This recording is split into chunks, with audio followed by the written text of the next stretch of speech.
Halo semuanya, selamat datang di Kisah Bijaksana.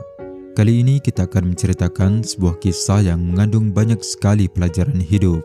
Sebuah kisah yang akan membuat kita menjadi lebih bijak dan lebih siap menghadapi tantangan hidup. Simaklah sampai akhir, agar pesan berharga dari kisah menarik ini bisa kita pahami dengan baik.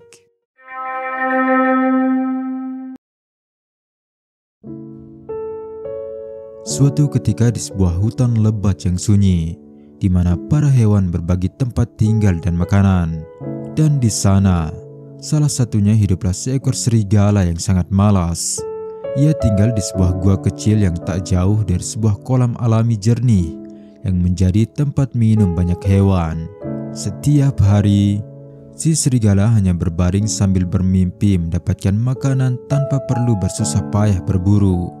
Sudah lama di hutan itu, ia memang terkenal di antara hewan-hewan lain sebagai pemalas dan licik. Pada suatu pagi yang mendung, serigala duduk termenung di bawah pohon beringin besar dekat kolam. Perutnya keroncongan dan pikirannya melayang kemana-mana, membayangkan daging segar dan empuk. Dengan enggan ia pun beranjak untuk mencari peruntungan. Kali saja ada kelinci yang lengah atau ayam hutan yang tersangkut di semak belukar, pikirnya. Namun setelah beberapa saat mencari, hujan deras tiba-tiba turun, mengguyur seluruh hutan tanpa ampun. Si serigala memutuskan untuk berteduh di bawah sebuah pohon besar. Pikirnya itu adalah pilihan yang tepat sebab ia tak akan basah kuyup. Namun pikirannya berubah saat sebuah petir yang tiba-tiba menyambar pohon tempatnya berteduh, membuatnya segera menghindar ketakutan. Namun bukannya pergi menjauh, sang serigala malah mencoba peruntungannya lagi. Kali saja ada tupai atau burung yang tersambar petir. Untuk ia mengisi perutnya, pikiran yang selalu encer ketika berurusan dengan makanan yang mudah didapatkan. Namun lagi-lagi ia tak beruntung. Tak ada apapun yang ia dapatkan di sana kecuali pohon tumbang. Tak mau kejadian yang sama ketika petir hampir menyambarnya terjadi lagi, ia pun memutuskan untuk kembali ke sarangnya yang diiringi dengan hujan yang mulai mereda. Di dekat kolam alami tempat sarangnya berada, tiba-tiba angin membawa bau amis yang tajam ke hidungnya. Ia menengok ke kiri dan ke kanan, mengendus-endus ke arah bau itu. Beberapa langkah dari tempatnya berdiri, serigala akhirnya menemukan tubuh seekor rusa yang terlihat masih segar.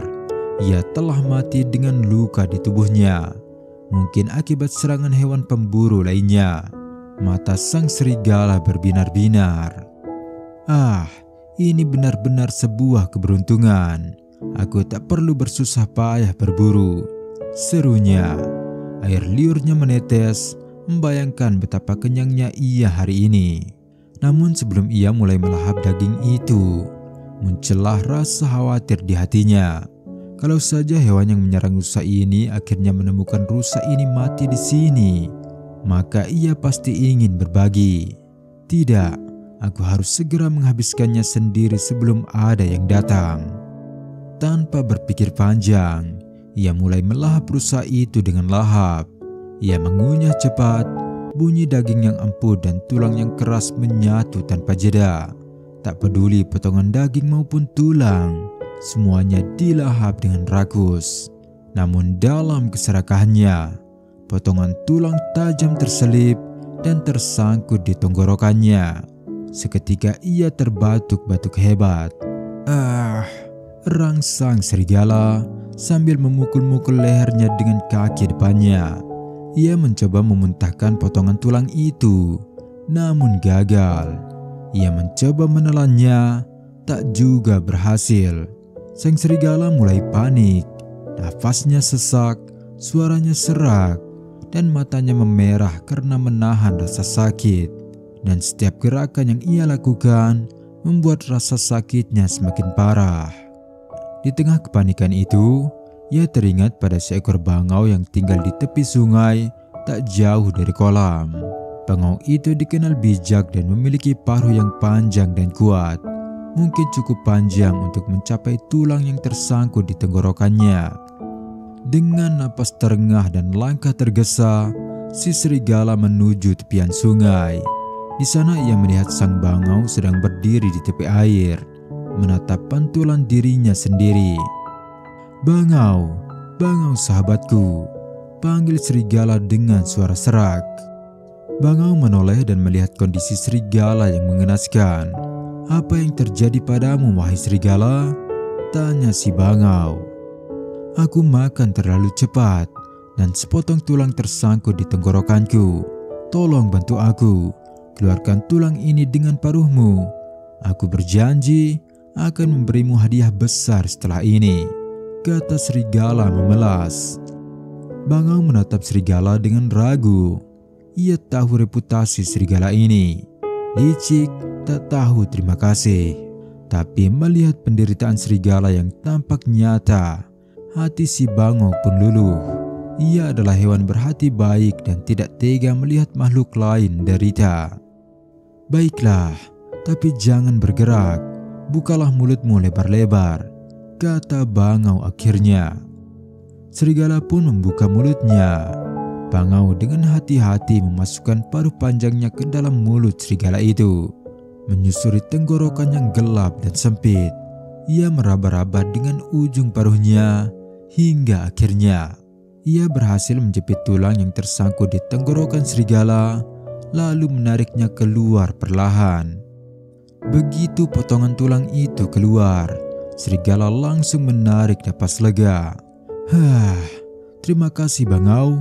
Hampir saja aku mati," katanya sambil menggerak-gerakkan lehernya yang kini terasa lega. Bangau tersenyum. "Aku senang bisa membantumu. Sekarang, seperti janjimu tadi, mana hadiah untukku?" Namun serigala tiba-tiba tertawa pelan. "Hadiah? Hadiah apa?" Bangau terkejut. "Kamu bilang akan memberiku hadiah jika aku menolongmu." Serigala menyeringai, matanya terlihat sinis. Kamu seharusnya bersyukur karena masih hidup. Bukankah itu sudah cukup sebagai hadiah? Bayangkan, kamu memasukkan seluruh kepalamu ke dalam mulut seekor serigala dan bisa keluar tanpa terluka. Seharusnya itu sudah lebih dari cukup sebagai hadiah untukmu." Bangau terdiam. Ia menatap serigala itu dengan campuran kecewa dan marah. Tapi ia tahu, berdebat dengan makhluk licik seperti serigala hanya akan sia-sia. "Baiklah," ucap Bangau dengan nada tenang. "Aku belajar sesuatu hari ini. Tidak semua yang meminta pertolongan pantas dibantu." Tanpa berkata lagi, Bangau membuka sayapnya dan terbang pergi meninggalkan serigala yang kembali berbaring malas di bawah pohon. Teman-teman, kadang tidak semua yang meminta pertolongan layak untuk dibantu. Dalam hidup, akan ada orang-orang yang tampak terdesak dan memelas demi mendapatkan bantuan. Namun di balik itu tersembunyi niat yang licik dan tidak tahu diri. Lihat saja seperti mereka yang sudah terjerumus dalam judi online. Seringkali mereka datang memohon pertolongan, dan ketika kita memberi pinjaman sebab merasa iba, bantuan dari kita malah mereka habiskan lagi untuk berjudi dan tak berniat untuk mengembalikan pinjaman. Orang-orang seperti ini tidak hanya mengkhianati kepercayaan kita, tapi juga tak tahu diri dan tak pantas ditolong. Jadi, terkadang yang terbaik bukanlah menolong, melainkan membiarkan mereka belajar dari konsekuensi dan mempertanggungjawabkan kesalahan mereka sendiri. Jangan lupa subscribe jika teman-teman suka video motivasi dan inspirasi seperti ini, sebab kita sudah mempersiapkan kisah-kisah menarik lainnya. Terima kasih sudah menonton sampai akhir, dan sampai jumpa di kisah berikutnya.